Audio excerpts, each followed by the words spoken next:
Este podcast pertenece a la red Podcast SN.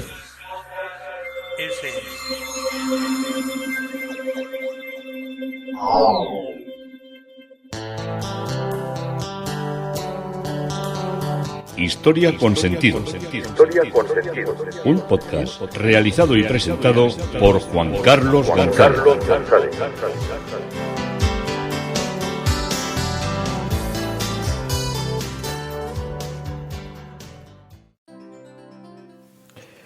Un saludo a cuantas personas se acercan a través de las redes sociales, de Facebook, de Twitter, de mi página web Historia con Sentido.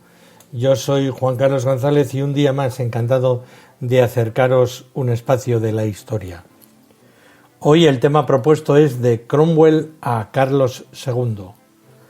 Hoy volveremos a tratar el tema tan interesante de la historia de Inglaterra, del puritanismo al parlamentarismo, y veremos cómo el intento de la República de Cromwell no pudo llegar a un final, sino que la monarquía volvió y dura hasta la actualidad, hasta el año 2021, que es desde cuando os estoy grabando este podcast.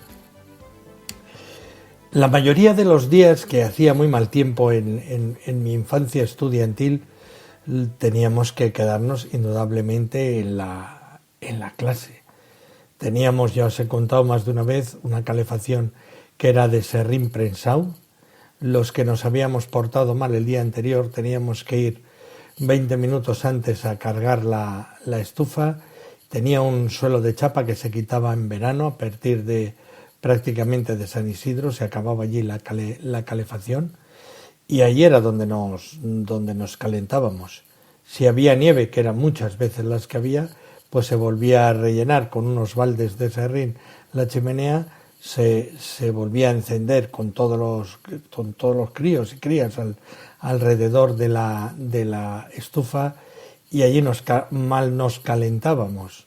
Había unas cristaleras enormes que hacían la delicia cuando estaba nevando, y veíamos caer los grandes copos de nieve que pegaban contra la pared de la torre de la iglesia de San Martín de Tours, que estaba enfrente, y de la estatua de Iparraguirre y de la fachada del inmenso palacio que había sido de los Piñarrietas y que servía de ayuntamiento de Urrecho.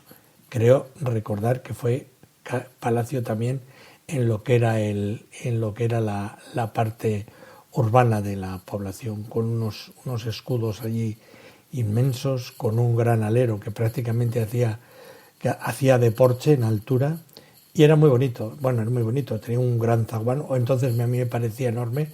La última vez que estuve en el ayuntamiento me pareció una minusculez, pero bueno, eso pasa todo. Entonces, cuando llegaba la hora del recreo no podíamos salir a jugar a la plaza, al patio. Podíamos salir a dar balonazos en lo que eran los arcos. Allí se denominan arcupes de la parroquia, que tenía también no era una arcada bella, sino que ya estaba muy reconstruida con una serie de vigas de cemento, donde había una pared de frontón, y allí pues también había de estos aguerridos jugadores de fútbol que no se perdían nada, y cada vez que salía el balón fuera, la parte de la nieve, todos inundados. Aquello era el ideal de coger una pulmonía cada 2 por 3. Pero bueno, no te recuerdo yo que estuvimos demasiadas veces enfermos, una vez por la sarampión y luego alguna gripe sí que nos debíamos coger, y catarros muchos, pero catarros era lo común. Allí ibas a casa y decías que no me encuentro bien, y dices, pues vas a la escuela que allí te vas a encontrar mucho mejor, te decían. Y ahora que hay 20 psicólogos detrás de cada alumno, domando su espíritu e interpretando sus acciones, en fin, otros tiempos, otras ideas, otras cosas. Y cuando nos quedábamos a la hora del recreo, pues teníamos unos grandes mapas, un mapa geográfico donde estaban, y un mapa de las montañas, bueno, un mapa de todos los pueblos que tenía la península, incluso Portugal y una parte de Francia, y el otro era pues las montañas, los ríos, los arroyos y los afluentes. Y entonces, pues para matar la mañana, pues nos dedicábamos pues a hacer una especie como de juego que consistía en buscar un nombre. Creo que esto ya os lo he contado, el nombre de un pueblo. Entonces tú veías un pueblo, por ejemplo, pensabas en Zafra, que está en la provincia de Badajoz. Entonces decías, un pueblo que empieza por Z, y la gente iba con el dedo enseguida a Zaragoza o a Zamora. No, frío. Cuando no estaban cerca decías frío. Y ya cuando iba la cosa iba cogiendo, se iba acercando, templado, cuando ya estabas más o menos en la provincia, que ya cuando ya llegabas a Zafra, cuando ya andabas por los pueblos de alrededor, caliente, y ya cuando estabas casi al lado, que te quemas, y ahí te ponías a mirar el mapa como un desesperado a ver dónde estaba Zafra. Así yo aprendí muchos pueblos en mi imaginario, no todos los situaba bien, porque Zafra, que es provincia de Badajoz, yo la tenía en mente, aunque la había buscado muchas veces con el dedo encima del mapa, siempre lo tenía asociado con Murcia, no sé por qué. Como tampoco conocía Murcia, pues todo lo que era la parte sur ya me parecía todo como si fuera el extenso centro oeste americano, una zona no salvaje, porque sabía que allí no había salvajes, pero sí totalmente desconocida. Y nos aprendíamos de memoria todo lo que eran los ríos. Yo todavía me acuerdo, fijaros que han pasado 50 años cuando estoy hablando, y sabíamos de memoria los ríos por su longitud: Ebro, Tajo, Duero, Guadalquivir, Guadiana, Júcar, Segura, Miño y Esla. Eran los ríos peninsulares con sus kilometrajes también. Y el más largo siempre era el Padre Ebro, nos decían allí en clase. Y luego el Tajo, que os parece más largo el Tajo que el Ebro porque da como más vuelta, pero el río más largo es el Ebro, que se os mete en la cabeza.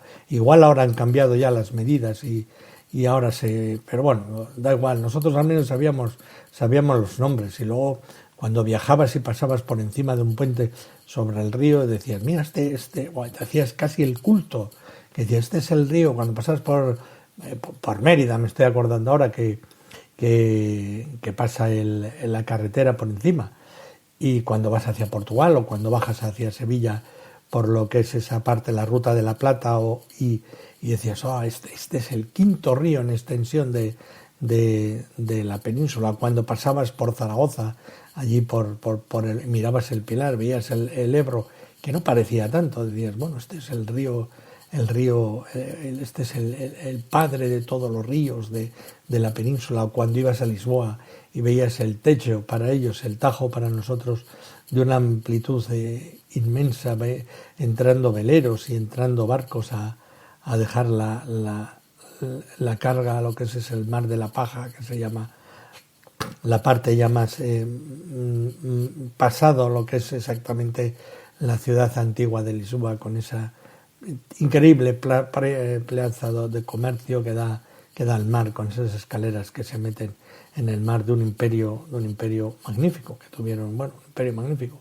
Algunos a los que les tocó la opresión en esos países africanos o del Oriente Lejano, pues no lo verían tan magnífico.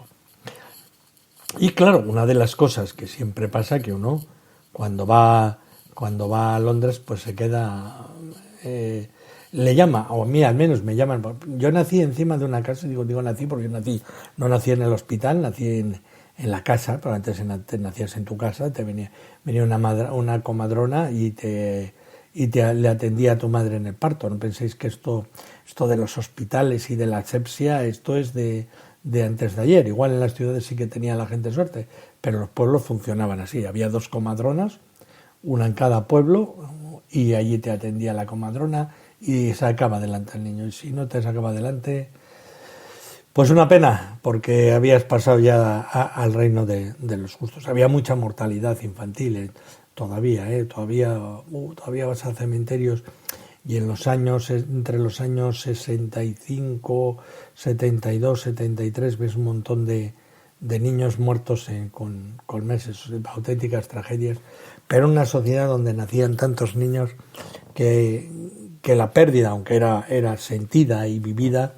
era igual más camuflada. Bueno, al que había perdido un hijo nunca lo camuflaría, pero es que había muchos niños, éramos infinidad, éramos el baby boom, y la gente, yo no sé si se entretenía teniendo hijos o formaba parte de lo que era su vinculación con la sociedad. Había familias inmensas de 9, de 11, las generaciones que iban entre lo que había sido en los años 41, 45 hasta el 60, en esa franja, cuando ya se introdujeron pues adelantos médicos como la vacuna de la tuberculosis y algunas cosas más, ahí las familias crecieron exponencialmente terribles, porque antes se moría mucha gente, se morían muchas mujeres también en los partos, pero ahí la población aumentó muchísimo. Entonces, como os digo, yo tenía mi casa que la ventana, abajo no había una acera, abajo había un río que pasaba el agua. Por eso cuando a mí me dicen, no, hay mucha humedad, yo les suelo decir, humedad, no sabéis vosotros lo que es humedad. Os ponía yo a vivir encima de un río y vais a ver lo que era esto.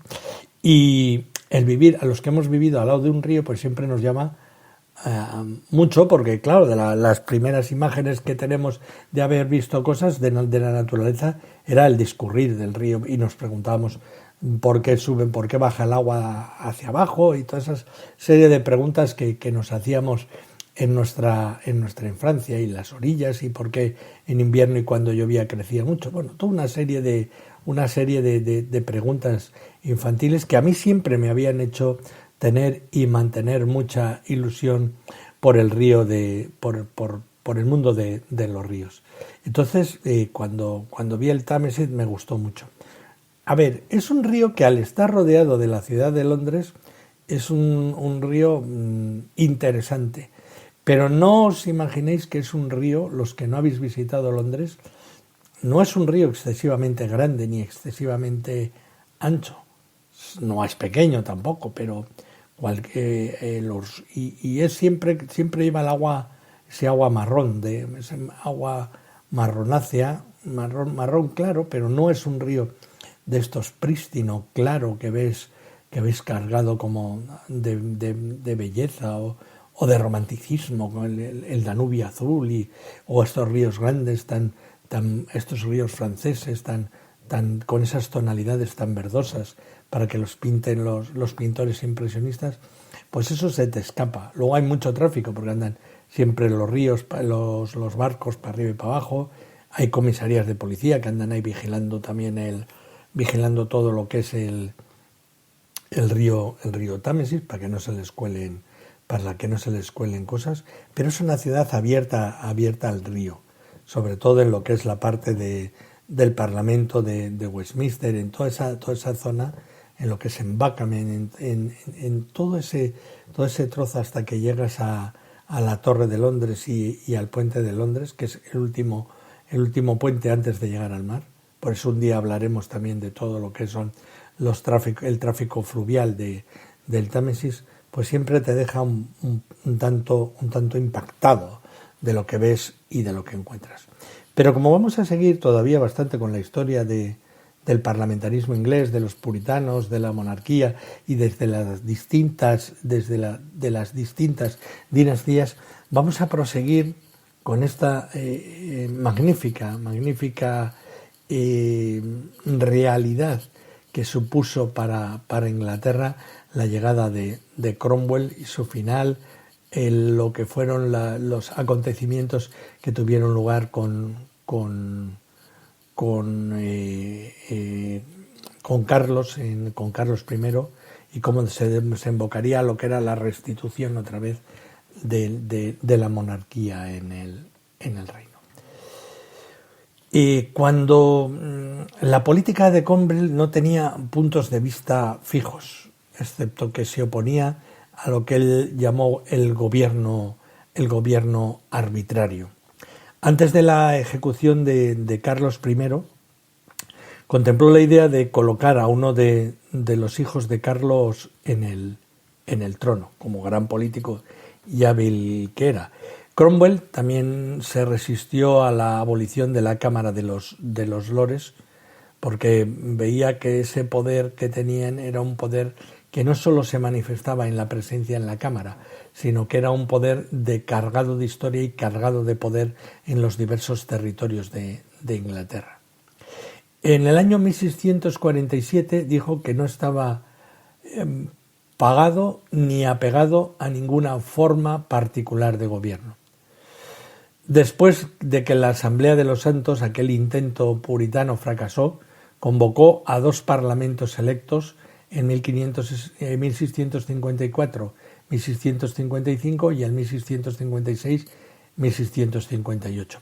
Pero nunca fue tampoco capaz de controlarlos. Ya el Parlamento había dado el paso a ser el gran controlador, el gran magnatario de lo que era Inglaterra. Y su fracaso en hacerlo se ha atribuido a la falta de esa gestión parlamentaria por parte del Ejecutivo, que en correcta dosis es podríamos decirlo, la nutrición esencial de cualquier vida parlamentaria sólida. Entre estos 2 parlamentos, el del 55 y 56, sancionó al gobierno del país y lo dividió por generales de división de la milicia a caballo, de una caballería que eran los responsables de la ley y del orden en los diversos grupos de condados. Pero pronto abandonó este experimento cuando se encontró con las protestas y volvió a modelos de gobierno más normales. En primavera de 1657 fue tentado por una oferta de la corona por mayoría del Parlamento, pero el motivo de que encajaba mejor con las instituciones existentes y con el derecho común inglés. Vamos, que intentaron hacerlo rey. Al final se negó a convertirse en rey porque sabía que ofendería a sus antiguos oficiales republicanos con los que había luchado. Y había luchado contra un rey y al final se iba a hacer rey. Los oficiales le hubieran dicho: oye, para esto hemos luchado, para que al final tú te pongas la corona y nosotros hemos dado y nuestras tropas han dado un inmenso sacrificio. Sin embargo, en el último año y medio de su vida gobernó de acuerdo con una forma de gobierno conocida como la petición y el consejo. Esto en efecto lo convirtió en un monarca constitucional, con una Cámara de los Lores cuyos miembros se les permitió nominar, así como una Cámara de los Comunes elegida. Se le permitió a él nominar, o sea, él siguió como si fuera un rey, nombrando a qué lores debían estar en la Cámara. Y aunque a finales del siglo XVII Cromwell fue execrado como un hombre malvado pero valiente, se admitió que había hecho grande al país.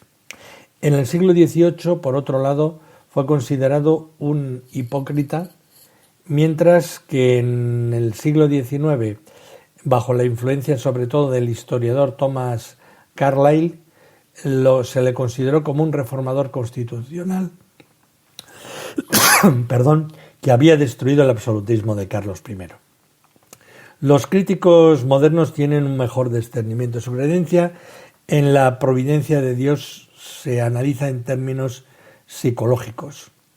De alguna manera, las ideas más avanzadas le culpan por traicionar la causa de la Revolución inglesa, reprimiendo el movimiento radical republicano y resistiendo a la política de los niveladores, que pedían la supresión de las clases sociales ya en el siglo XVI, XVII.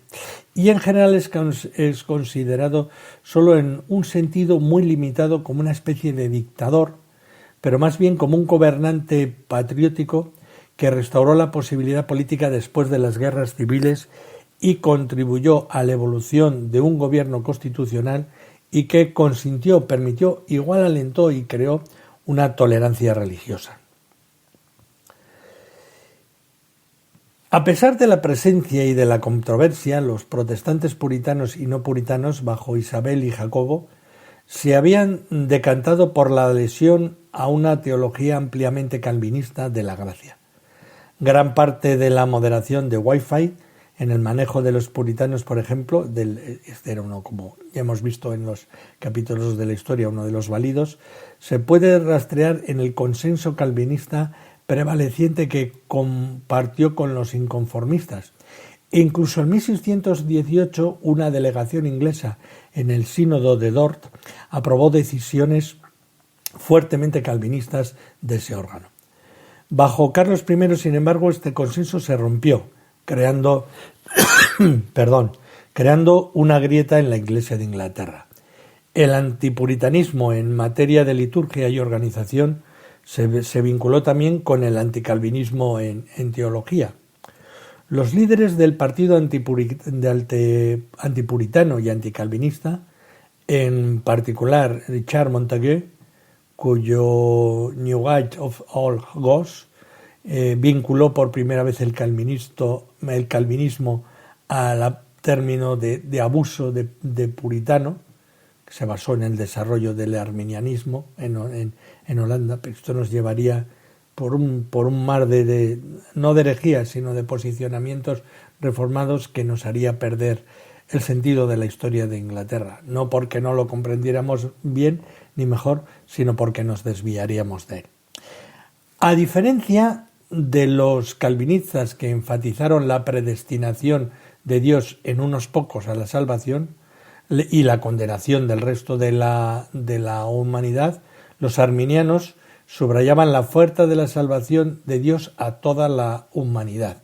Los arminianos ingleses añadieron a esto una mayor reverencia por los sacramentos y por la ceremonia litúrgica. Entonces, de alguna manera, el arminianismo, que venía de un calvinismo, se orientó más hacia un anglicanismo que tenía mucho todavía del romanismo. Creo que me habéis entendido, lo he explicado así de una manera intensa. Richard Nelle, el obispo de Durham, fue el primer patrón significativo de los arminianos y de su defensa entre la jerarquía. Pero cuando el obispo famoso William Laud fue nombrado obispo de Londres en 1628, este se convirtió en un líder reconocido del partido antipuritano y de la vuelta a los principios que habían marcado la reforma de Inglaterra. Londres fue considerado como el bastión del puritanismo y allí se inició una política puritanista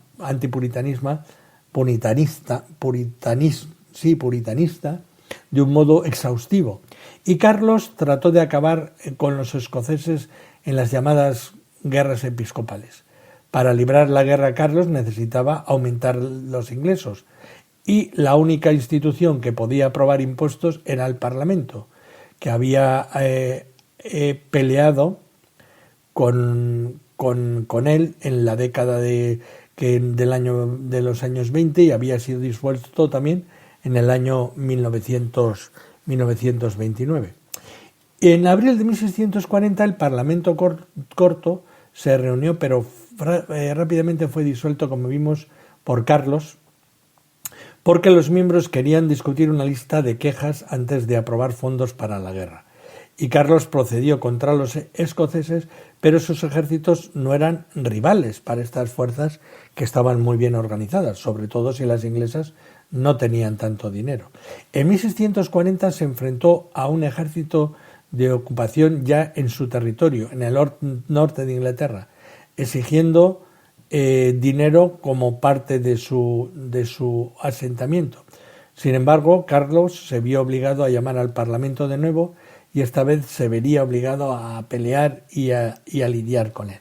Y la religión jugó tal vez el papel clave en lo que eran las elecciones parlamentarias, y los calvinistas en algunos momentos llegaron a dominar la Cámara de los Comunes. Los puritanos, cada vez más alejados de la jerarquía eclesiástica anglicana y civil, desde mediados de la década del año 1620, vieron la oportunidad de apartar a la Iglesia de Inglaterra del arminianismo y llevar a cabo reformas que habían mantenido en control desde el asentamiento isabelino, desde que habían prometido todas las personas, sobre todo todos los cargos nobles, su fidelidad a la reina. El arminianismo en la teología, en la liturgia y en el gobierno estaba vinculado en lo que era la mente popular, como lo veían desde fuera, al catolicismo. y a medida de que los temores de una conspiración española para socavar la Inglaterra protestante se generalizaron, pues empezaron a ser más sospechosos. El primer acto del Parlamento largo, el que se reunió entre 1640 y 1653, como llegó a ser llamado, fue dejar de lado el 17 de noviembre de 1640 como un día de ayuno y de oración. Cornelius Burgen y Stephen Marshall fueron nombrados para predicar ese día a los miembros del Parlamento, y sus sermones instaron a la nación a renovar su convenio con Dios para lograr la verdadera religión a través del mantenimiento de un ministerio de predicación capaz, divino, fiel, celoso, rentable en cada iglesia parroquial y capilla de toda Inglaterra y de Gales, y mediante el establecimiento de una magistratura civil que estaría siempre a mano para respaldar lo que era el ministerio. O sea, en el fondo estaban intentando apartar de alguna manera a lo que eran los obispos, a lo que eran los eclesiásticos.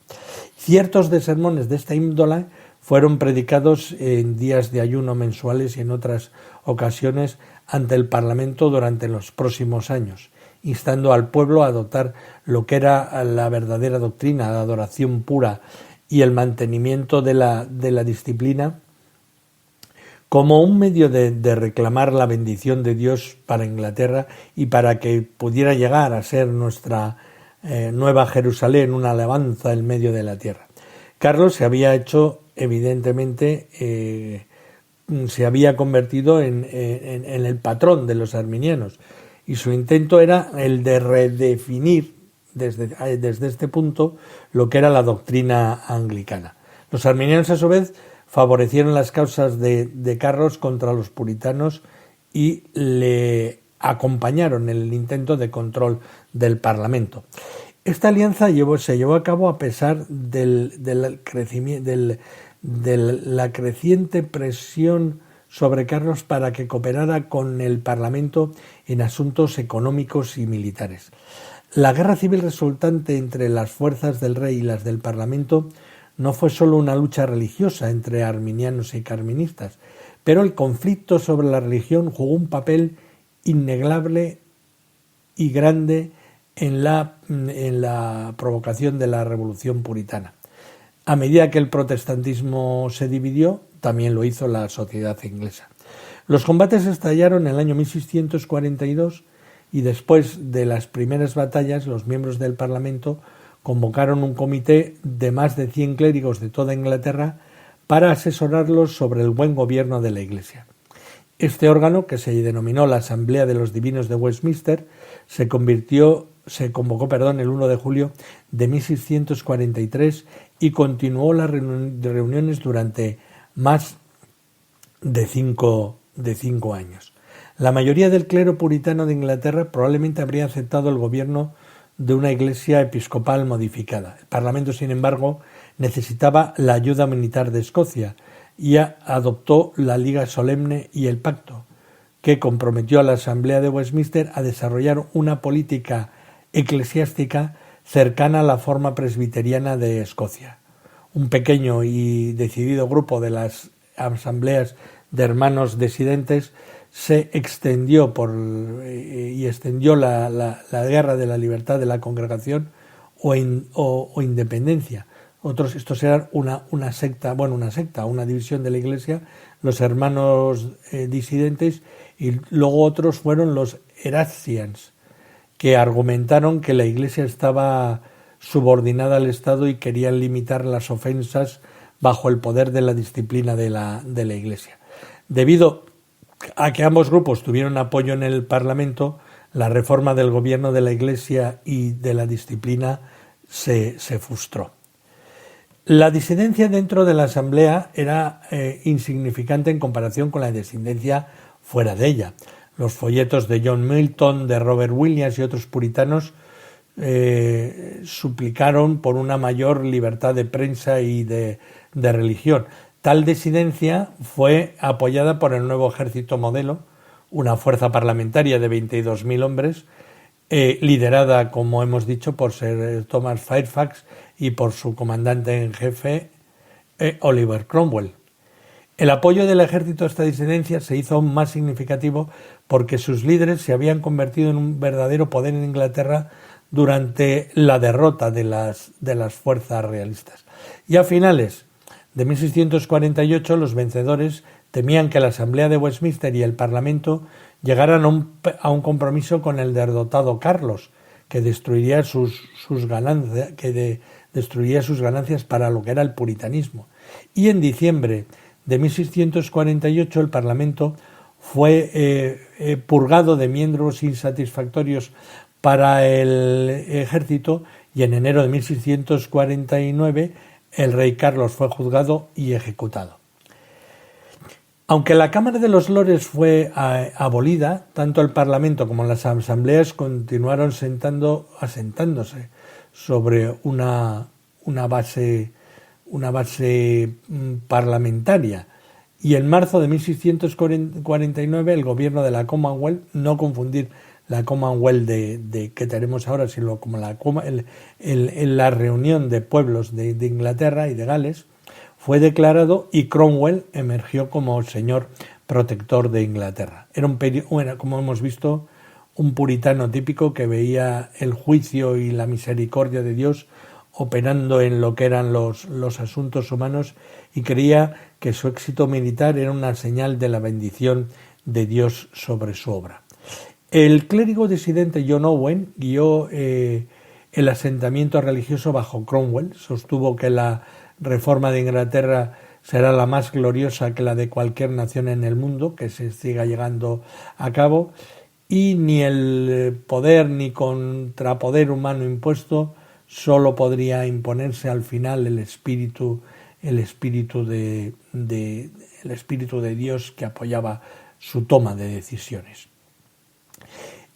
Tal fue la base del asentamiento religioso pluralista, de alguna manera, bajo la Commonwealth, que las iglesias parroquiales eran dirigidas por hombres que podían ser a veces un presbiteriano, un independiente, un baptista, un anglicano. A los judíos se les permitía vivir en Inglaterra, pero los católicos romanos y los unitarios no se les permitía tener opiniones religiosas públicamente. Cromwell estaba personalmente dispuesto a tolerar el libro de oración común, algo tan anglicano. Pero el Parlamento no lo estaba, ahí tenían su guerra. Y se formaron asociaciones voluntarias de las iglesias para mantener la apariencia de orden en todas las iglesias y que más o menos este fuera el libro clave para lo que era el movimiento eclesial. Y hasta aquí hemos llegado en el día de hoy entre Cromwell y Carlos II. Esa etapa que estamos viendo que tuvo y que guardó tanto influjo en lo que eran las divisiones dentro de lo que fue el puritanismo, la aparición del arminianismo, la reconversión del anglicanismo, toda una serie de principios y de pasos y de contrapasos que daban los gobernantes contra el Parlamento, a veces a favor, pero con ese sustrato religioso que todavía controlaba mucho tanto a los parlamentarios como a los jerarcas, bien fueran reyes o bien fueran miembros de la República, como en el caso de Cromwell. Y hasta aquí hemos llegado en Historia con Sentido, hoy de Cromwell a Carlos II. Un día más, Juan Carlos González, encantado de haberos podido acercar una parte de la historia.